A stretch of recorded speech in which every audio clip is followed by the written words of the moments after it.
नमस्कार। कभी सोचा है कि दुनिया के किसी एक कोने में छिड़ी लड़ाई का असर सीधा भारत के सबसे बड़े इन्वेस्टर पर कैसे पड़ सकता है? सुनने में थोड़ा अजीब लगता है ना? पर आज हम यही देखने वाले हैं कि कैसे एक दूर देश के तनाव ने हमारे बाजारों में इतना बड़ा तहलका मचा दिया। तो ये आंकड़ा देखिए, 70,105 करोड़ रुपए। जी हां, इतनी बड़ी रकम का नुकसान हुआ भारत के सबसे बड़े इंस्टीट्यूशनल इन्वेस्टर एलआईसी यानी भारतीय जीवन बीमा निगम को। और सबसे हैरान करने वाली बात, ये सब हुआ 2 हफ्तों से भी कम समय में। मतलब इतनी तेजी से पैसा उनके स्टॉक पोर्टफोलियो से उड़ गया। इससे पता चलता है कि मार्केट ने कितनी जल्दी और कितनी गंभीरता से रिएक्ट किया। तो चलिए अब इस पूरे मामले की जड़ तक चलते हैं। आखिर ये इतना बड़ा नुकसान हुआ क्यों? वजह सीधी सीधी जुड़ी हुई है ग्लोबल पॉलिटिक्स से। देखिए, होता क्या है ना कि जब वेस्ट एशिया जैसी जगहों पर तनाव बढ़ता है तो पूरी दुनिया के बाजारों में एक अनिश्चितता का माहौल बन जाता है। सबसे पहले कच्चे तेल की कीमतें आसमान छूने लगती हैं। इससे महंगाई बढ़ने का डर सताने लगता है। और जब ऐसा होता है तो इन्वेस्टर्स मतलब निवेशक वो घबरा जाते हैं और अपना पैसा सुरक्षित जगहों पर लगाने लगते हैं, यानी वो बाजार से पैसा निकालने लगते हैं। अब जरा इन तारीखों और आंकड़ों पर नजर डालिए, ये पूरी कहानी खुद ब खुद बयां कर देंगे। 27 फरवरी को जब ये संघर्ष अभी शुरू ही हो रहा था, एलआईसी का पोर्टफोलियो था 14.88 ट्रिलियन रुपए का। और फिर जैसे जैसे टेंशन बढ़ती गई, 9 मार्च तक आते आते ये आंकड़ा गिरकर 14.17 ट्रिलियन रुपए पर आ गया। यानी सिर्फ कुछ ही दिनों के अंदर पूरे पोर्टफोलियो में 4.7% की सीधी गिरावट। ये छोटा आंकड़ा नहीं है, खासकर जब हम ट्रिलियंस में बात कर रहे हों। तो सवाल ये उठता है कि एलआईसी का पोर्टफोलियो तो बहुत बड़ा है, इसमें ऐसा क्या था जिससे सबसे ज्यादा चोट पहुंची? चलिए थोड़ा और गहराई में उतरते हैं और देखते हैं कि नुकसान का एपिसेंटर कहां था।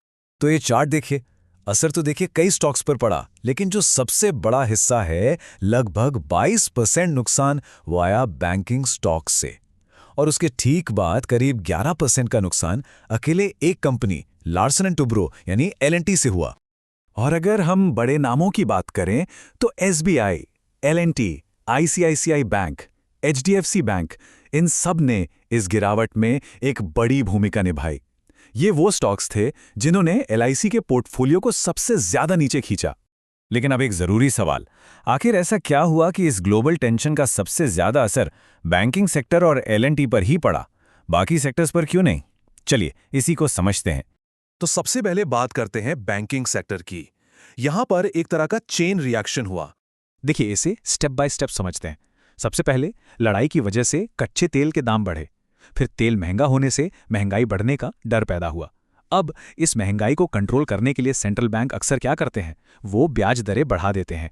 और जब ब्याज दरें बढ़ती हैं तो इसका सीधा असर बैंकों के मुनाफे पर पड़ सकता है, जिससे उनके शेयर्स गिरने लगते हैं। बिल्कुल यही हुआ। ठीक है, तो ये तो हुई बैंकों की बात। अब आते हैं एलएनटी पर। एलएनटी की कहानी थोड़ी अलग है और इसका कारण भी बहुत सीधा है। अब ये देखिए, एलएनटी को जो इंटरनेशनल ऑर्डर्स मिलते हैं उनमें से 75% 75% ऑर्डर्स सिर्फ वेस्ट एशिया से आते हैं, यानी ठीक उसी इलाके से जहां ये सारा तनाव चल रहा था। अब आप ही सोचिए, जब आपका 75% बिजनेस एक ऐसे रीजन पर डिपेंडेंट हो जहां हालात ठीक नहीं है, तो इन्वेस्टर्स तो घबराएंगे ही। जैसा कि इस बयान में कहा गया है, सबसे बड़ा रिस्क यही था कि अगर वेस्ट एशिया में टेंशन बनी रही तो प्रोजेक्ट्स में देरी हो सकती है और नए ऑर्डर्स मिलना भी मुश्किल हो सकता है। और बस यही डर एलएनटी के शेयर गिरने की सबसे बड़ी वजह बन गया। लेकिन एक मिनट, ऐसा नहीं है कि यह प्रॉब्लम सिर्फ एलआईसी की थी। नहीं, ये झटका पूरे भारतीय शेयर बाजार ने महसूस किया था। अगर हम मार्केट के बड़े इंडेक्स जैसे बीएसई सेंसेक्स और निफ्टी 50 को देखें तो दोनों में करीब 4.5% की गिरावट आई।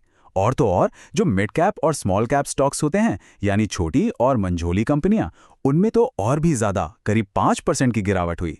इससे साफ पता चलता है कि डर सिर्फ बड़ी कंपनियों तक ही सीमित नहीं था, बल्कि पूरे मार्केट में फैला हुआ था। तो मतलब साफ है, ये नुकसान कुछ गिने चुने स्टॉक्स की वजह से नहीं था, बल्कि ये एक मार्केट वाइड गिरावट थी, एक ऐसा झटका जिसने पूरे सिस्टम को हिला दिया था। तो इस पूरी कहानी का निचोड़ क्या है? सबसे बड़ी बात जो हमें समझनी है वो ये है कि आज की दुनिया में ग्लोबल पॉलिटिक्स और हमारे फाइनेंशियल मार्केट्स ये एक दूसरे से बहुत गहराई से जुड़े हुए हैं। और यहीं पर मैं आपको एक सवाल के साथ छोड़ना चाहूंगा। इस कनेक्टेड दुनिया में जहां एक कोने की खबर दूसरे कोने में तहलका मचा सकती है, क्या हमारा कोई भी इन्वेस्टमेंट ग्लोबल घटनाओं से पूरी तरह से सुरक्षित रह सकता है? इस पर सोचिएगा जरूर।